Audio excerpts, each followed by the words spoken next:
The roar of 40,000 voices died the instant Grand Champion Koreth Vey stepped onto the arena floor.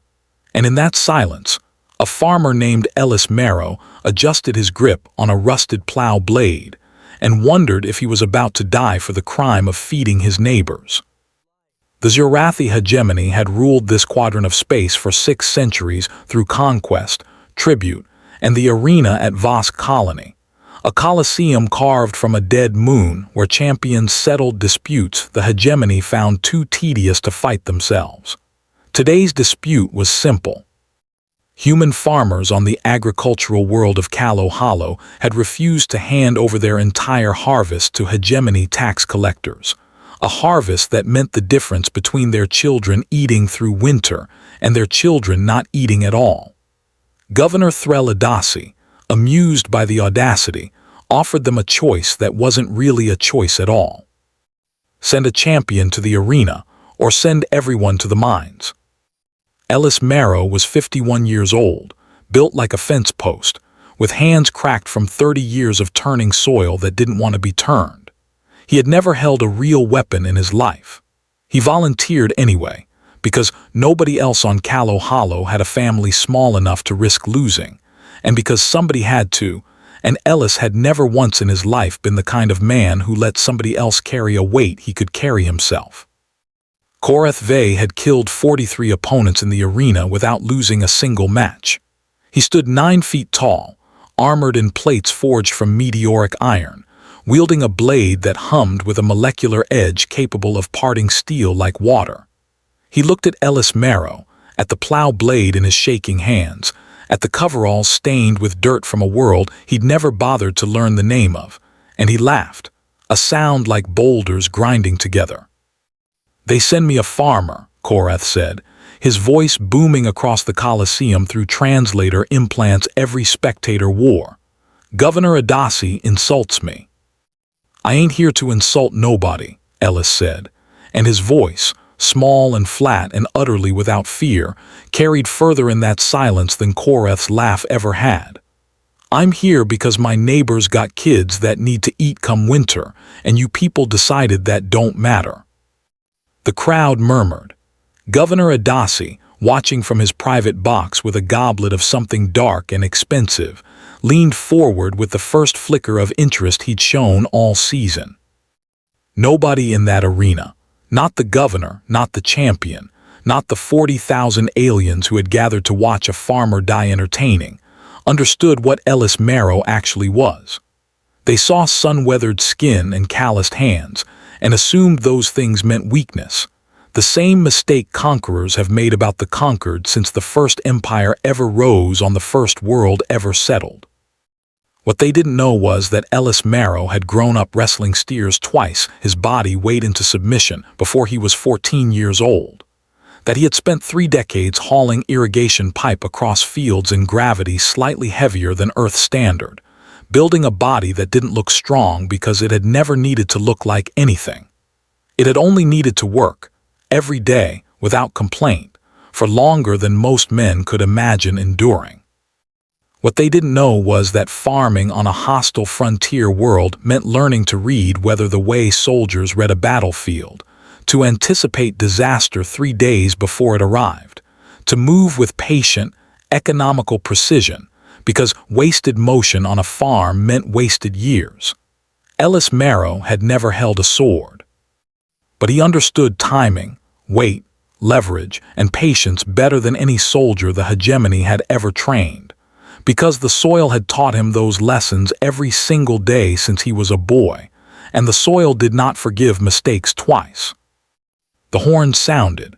Koreth Vey moved first, a blur of armored muscle that had ended 43 lives in less time than it took most creatures to draw a full breath. Ellis Marrow did not run. He stepped sideways, the exact motion he'd used 10,000 times dodging a startled bull in a narrow pen, and Koreth's humming blade cut empty air where a farmer's chest had been half a second earlier. The crowd's gasp echoed off stone that had heard 43 killing blows land clean. Koreth spun, faster now, his laughter gone, replaced with something sharper. He struck again, a downward arc meant to split Ellis from shoulder to hip. Ellis caught the blade's shaft on the flat of his plow steel, redirected the force the way he'd redirected a thrashing animal's weight 1,000 times before, and let Korath's own momentum stumble him half a step forward. It was not a graceful counter. It was not the counter of a trained warrior. It was the counter of a man who had spent his entire life learning that raw strength, unguided, always overextends itself eventually. Ellis's plow blade opened a shallow line across Korath's forearm, the first wound the champion had taken in 11 arena seasons. The Colosseum went utterly silent.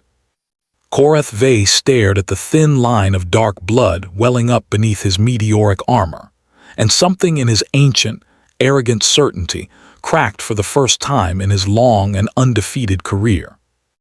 "You," he said, voice low now, almost a whisper the translators struggled to catch, "are not what you appear to be." "Been telling folks that my whole life," Ellis said. "Nobody ever listens till it's too late." They came together again, and this time the fight stretched longer than any the crowd had witnessed in years. Korath fought with the trained brutality of a warrior who had never once needed patience, because strength alone had always been enough. Ellis fought with the patience of a man who had spent 30 years understanding that strength alone was never enough, not against weather, not against hungry winters, not against a world that didn't care whether you lived or died. He took a wound across his ribs that would have ended a lesser man's fight in an instant, a burning line of pain that stole the air from his lungs. He staggered. The crowd roared, sensing the ending they'd expected all along. Ellis Marrow did not fall. He thought, in the strange, suspended clarity that pain sometimes grants, of every morning he'd risen before dawn with a body that ached worse than this, of every harvest he'd finished on legs that had long since stopped listening to comfort, because the crops didn't care how tired he was, and neither did the children who needed feeding. He thought of Callow Hollow, of the faces waiting on a broadcast feed 100 light-years away, watching one of their own bleed in an arena built by people who had never once had to earn a single thing they owned. He straightened, and something in his eyes made Korath Vey, undefeated champion of 43 arena seasons, take an involuntary step backward.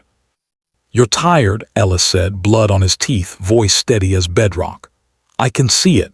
Man your size, moving like that, throwing everything into every swing. You're tired, and you ain't never had to be tired before, not once in your whole life. I've been tired every day for 30 years. Tired don't scare me. Tired is just Tuesday."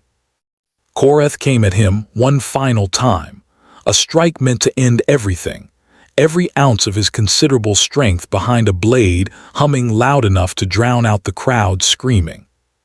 Ellis Marrow stepped inside the arc, the way he'd stepped inside a charging bull's reach 100 times before, close enough that the blade's killing edge passed harmlessly behind his shoulder, close enough that Korath's own momentum carried him directly onto the point of a rusted plow blade that had turned more soil than steel, wielded by hands that had never once, in 51 years, learned how to quit.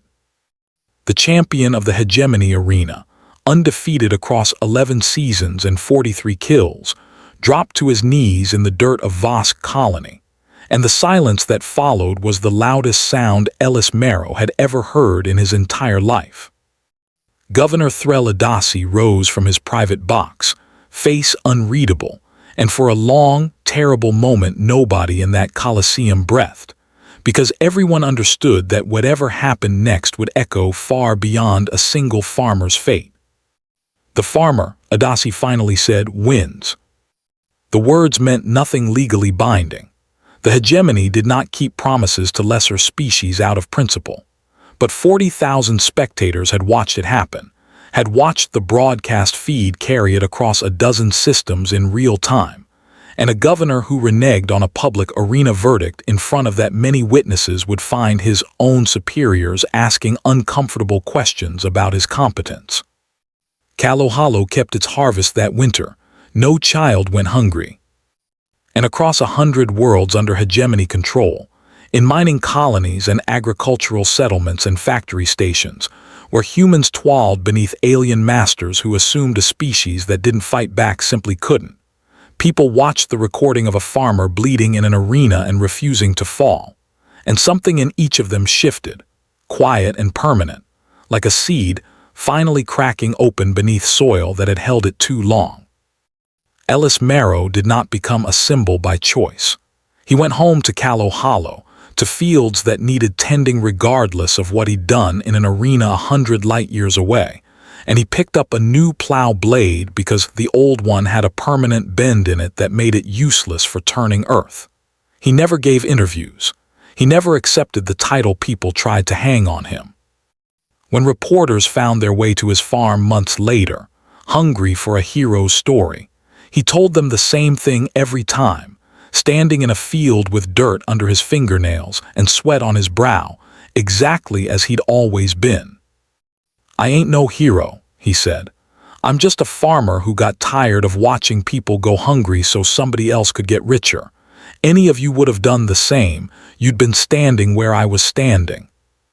But the hegemony's arena masters, sitting in briefing rooms light years away, understood something the reporters never quite captured in their stories.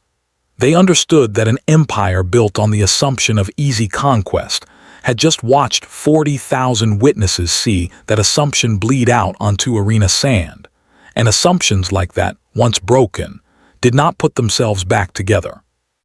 6 months later, a hegemony administrator on a different frontier world made the mistake of underestimating a human dockworker during a labor dispute, expecting the usual quiet compliance, and found himself facing a crowd that no longer believed compliance was the only option available.